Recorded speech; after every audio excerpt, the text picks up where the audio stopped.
I'd like to talk about a really useful tool in bioinformatics called the point accepted mutations, or the PAM score. PAM scores are used, they're used a lot in evolutionary biology or in aligning sequences when you talk about sequencing a particular gene or genome.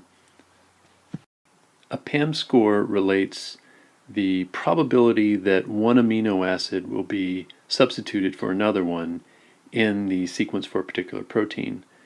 The most likely event is that an amino acid will be conserved from one protein to the next. These conserved values you'll find along the diagonal here. And for instance, you might say, what's the likelihood that proline P is conserved in a particular sequence of an amino acid? Well, all we have to do is find proline, the row and column. The intersection of the two is the PAM score plus 7 in this case. The likelihood that a different amino acid will be substituted for proline, for instance, let's look at the likelihood that methionine is substituted in place of proline.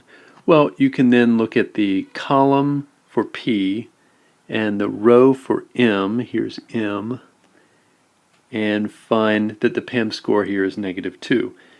Now let me tell you now, it doesn't matter whether you're on the row or column, as long as you find the intersection between the two letters, that's their PAM score. The way we use the PAM score is usually to compare two different sequences of amino acids in two different versions of a protein, two different alleles of a protein. So here we have sequence 1, sequence 2. They're very similar, but there's a couple of letters, amino acids, that are different.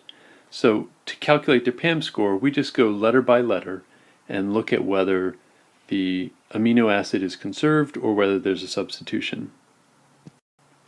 First case, the letter P is conserved, and we find the PAM score of +7. The second amino acid in the sequence is E. We see that that has a PAM score of +5. The third amino acid, there's a substitution, Y and R. So we find the intersection of Y and R, and here in this case the PAM score is -2. And we can do this for each of the next 4 amino acids and add each of these together to get the total PAM score comparing these two sequences. The PAM score 26, really it's only a relative number. You can interpret that as a probability or a likelihood that one sequence would evolve from the other. But without comparing different sequences, it's really hard to know what a PAM score by itself means.